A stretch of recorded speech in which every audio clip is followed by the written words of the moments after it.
Assalamualaikum warahmatullahi wabarakatuh.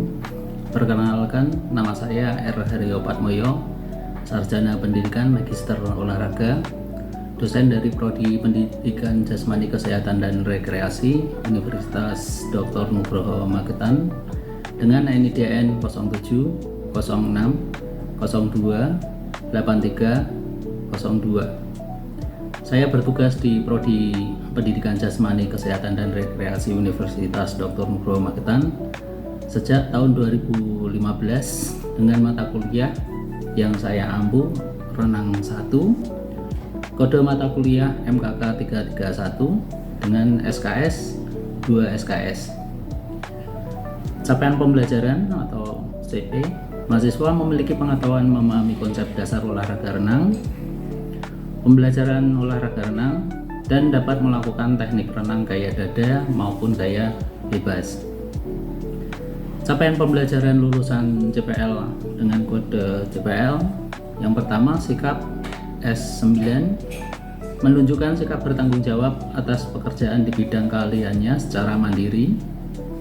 Keterampilan umum KU1, mampu menerapkan pemikiran logis, kritis, sistematis, dan inovatif dalam konteks pengembangan atau implementasi ilmu pengetahuan dan teknologi yang memperhatikan dan menerapkan nilai humaniora yang sesuai dengan bidang keahliannya. Keterampilan umum KU2, mampu menunjukkan kinerja bermutu dan terukur. CP mata kuliah CPMK yang pertama, menguasai keterampilan teknik dalam berenang. Yang kedua, menguasai konsep metodik dan mempraktikkan renang gaya dada dan gaya bebas. Yang ketiga, memilih media dan alat peraga yang tepat dalam pembelajaran renang. Untuk deskripsi singkat mata kuliah, menjelaskan tentang teori dan praktek renang gaya dada dan gaya crawl bebas yang meliputi tentang teknik pengambilan air, teknik dasar gerakan tungkai, teknik gerakan lengan, teknik pernapasan dalam renang gaya dada dan crawl, serta implikasinya dalam pelaksanaan pembelajaran atau pendidikan jasmani.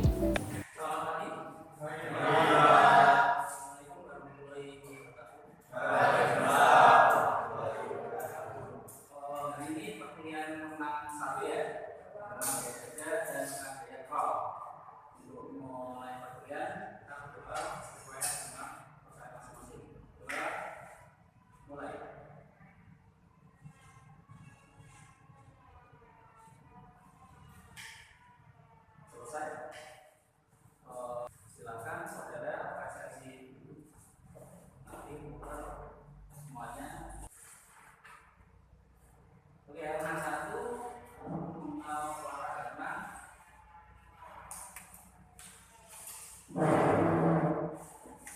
Di sini kita ada gerakan berpindah dari satu tempat ke tempat yang lain.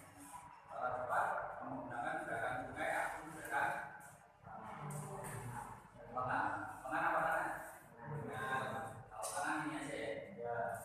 Kalau lengan itu, kalau tungkai juga sama. Tungkai dari ketinggian jumlah ini. Kalau kaki, kalau saja ataupun yang saudara kasih kaos kaki itu namanya kaki. Jadi kalau tungkai dari ketinggian ke bawah.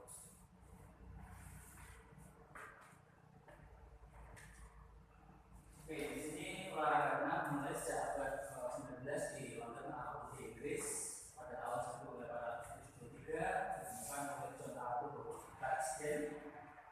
Memperkenalkan gaya Blackstone di tunggal renang setelah menempuh renang gaya bebas dari suku India.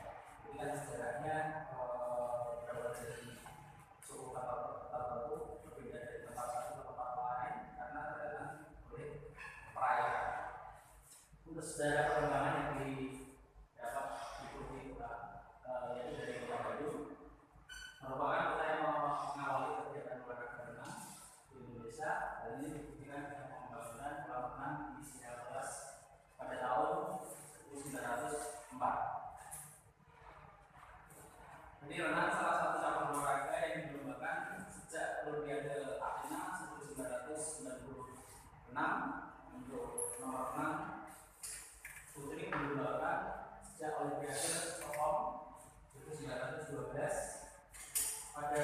1902 Richard Evans memperkenalkan tentang gaya bebas. Gaya bebas sama dengan tentang gaya roll. Untuk federasi renang internasional dibentuk pada tahun 1908. Gaya kupu-kupu pertama kali dikembangkan pada tahun 1930. Pada awalnya gaya kupu-kupu merupakan variasi gaya dada sebelum dianggap sebagai renang tersendiri pada tahun 1952. Di Hindia Belanda, Perserikatan Berenang Bandung atau Bandung Zwibon didirikan pada tahun 1917. Pada tahun berikutnya didirikan Perserikatan Berenang Jawa Barat atau West Java Zwibon dan Perserikatan Berenang Jawa Timur West Java Zwibon didirikan pada 1927. Sejak itu telah perubahan renang antar daerah mulai sering diadakan. Renang yang paling baik dilakukan untuk menjaga kesehatan ya. Dikatakan demikian karena pada saat berenang hampir seluruh otot tubuh bergerak sehingga dapat berkembang dengan pesat dan kekuatan berfungsi. Jadi renang sangat baik ya untuk kita lakukan kegiatan berolahraga, terutama untuk otot jantung ataupun otot paru-paru, tapi untuk muscle ataupun otot lainnya juga dapat. Dari otot lainnya ini renang kita melakukan dari otot tungkai, otot dada, bahu, sayap, lengan, kita mendapatkan untuk melatih otot itu sendiri. Di sini kelebihan berenang pertama membentuk otot, yang kedua meningkatkan kemampuan fungsi jantung dan paru-paru. Ya, fungsi jantung dan paru-paru ya, kalau kita memang sering latihan kardio, terutama juga renang itu untuk otot di jantung ataupun paru-paru kita bisa lebih baik. Jadi otot itu ada yang kita olahraga ada yang dilatih juga ya, yaitu secara kardio otot jantung dan paru-paru itu dan otot muscle untuk otot yang menahan ataupun yang menopang pada rangka tubuh. Menambah tinggi badan, melatih pernapasan, membakar kalori, berbanyak self-care, menghilangkan stres.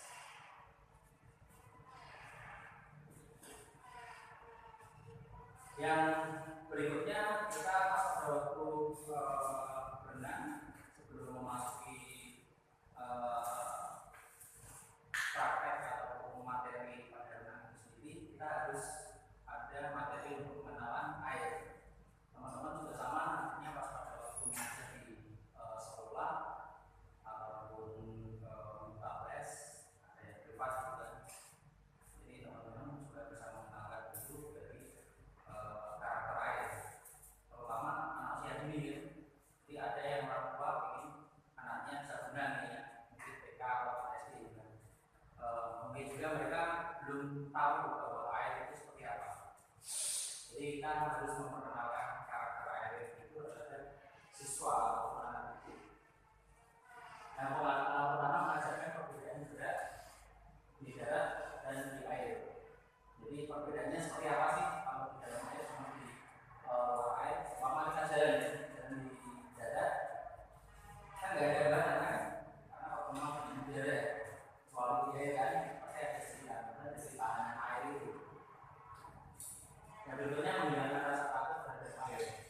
Musuh kita pertama apa? Untuk belajar. Pertama di air. Rasa takut. Kalau kita berani baru kita belum punya teknik, kita pasti ya nekat aja masuk, walaupun dangkal pasti dia berusaha untuk mengenal, belajar. Yang berikutnya mempelajari teknik pernapasan ketika berenang. Oke ya, karena kebanyakan dari orang awam yang pandai bisa berenang belum tahu tekniknya ya. Kalau udah masuk air, biasanya dia menahan nafas. Jadi kepala di permukaan air, ambil nafas, masuk air, ditahan aja. Yang biasa mungkin renang di daerahnya tanpa teknik itu. Yang berikutnya menjelaskan pengaruh air terhadap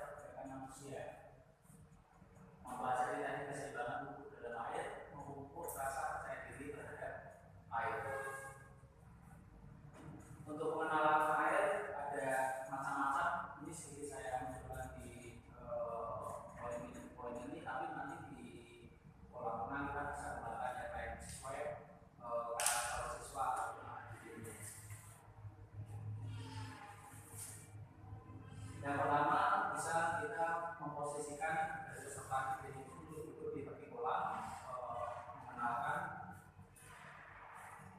air, gitu ya, mengenalkan air untuk pergerakan kaki di dalam air, seumpama menendang-nendang yang berikutnya bisa membasahi air di paha atau kaki, yang berikutnya ke badan, lalu di kepala, dan membasahi perut. Berikutnya berjalan dalam air dengan menjaga keseimbangan tubuh. Kalau kita sudah tahu karakter air, kita jalan di dalam air kan lancar aja, biasa aja kan. Tapi kalau nggak biasa, paling kita jalan di dalam air ya kayak mau kereset ataupun mau jatuh.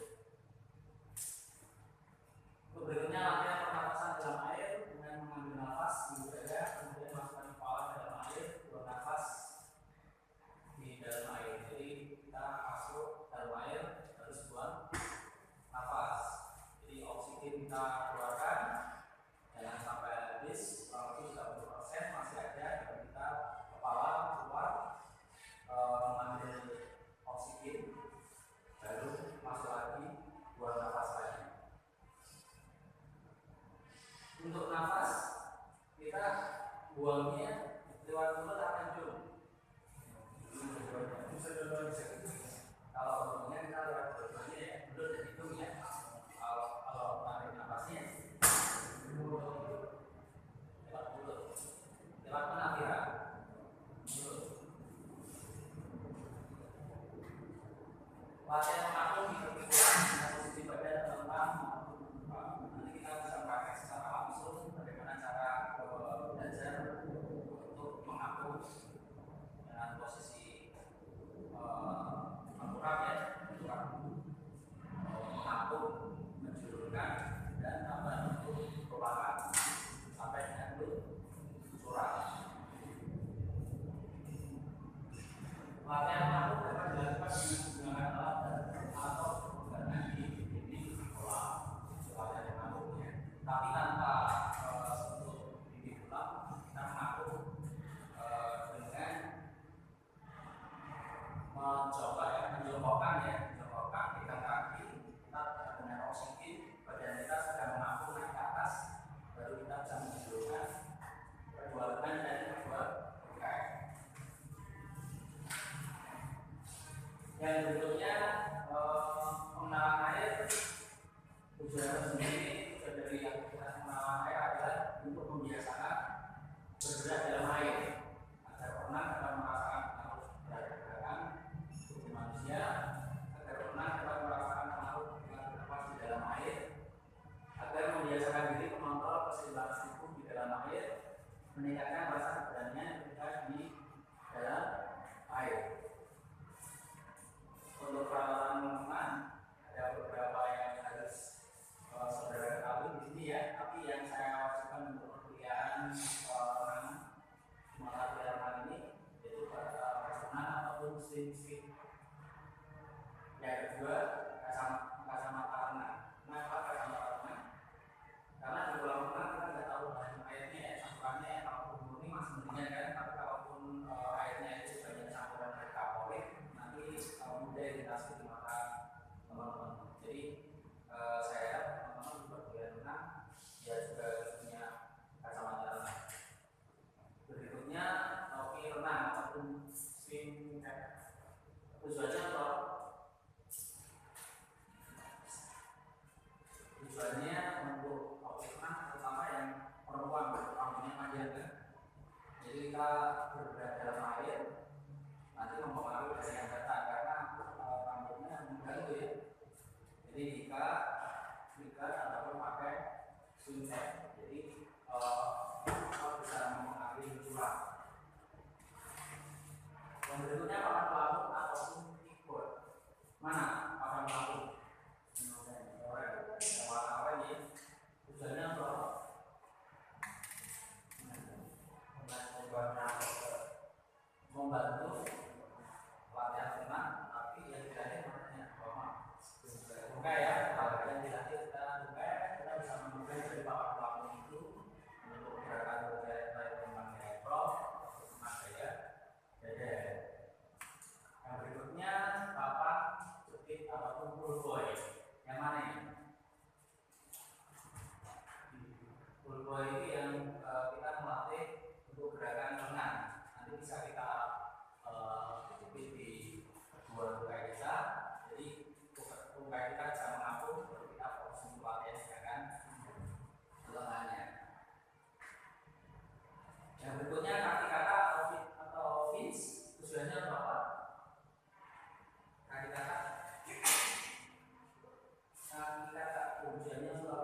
Karena dada ataupun beristirahat. Di sini posisi tubuhnya stabil, kepala dapat berada di luar air dalam waktu yang lama. Gaya dada atau gaya kata adalah berenang dengan posisi dada menghadap di permukaan air.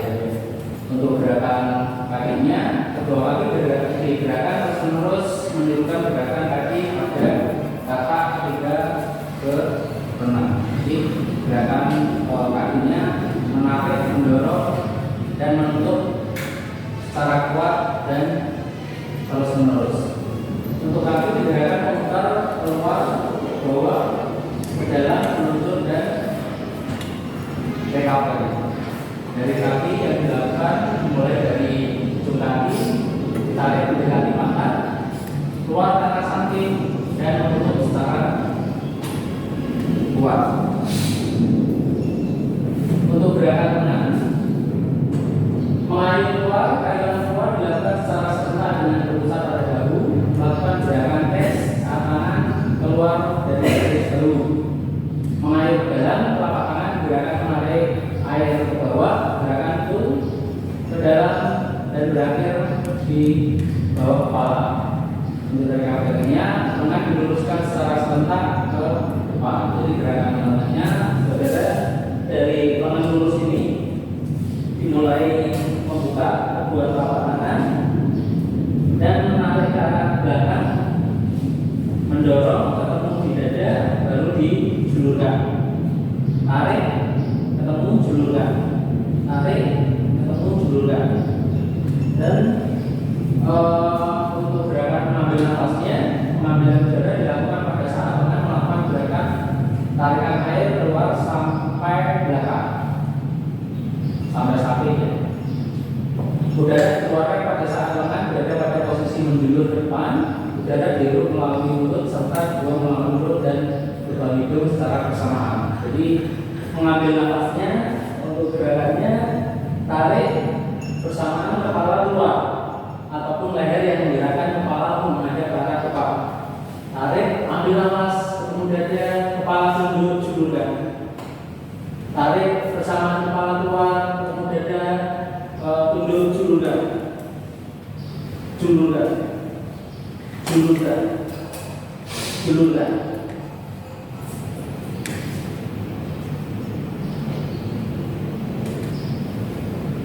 Kalaupun dari beberapa gerakan ini kita sudah dilatih, antara gerakan lengan, cara ambil nafas, gerakan mengangkat, berarti koordinasi gerakan keseluruhan. Jadi setelah melakukan keseluruhan gerakan mengangkat, langsung dilanjutkan gerakan lengan. Lengan kalaupun dengan 1x1 berarti satu gerakan lengan 1 kali ambil nafas. Tapi kalau 2-1, 2 kali gerakan lengan 1 kali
Mau tanya kira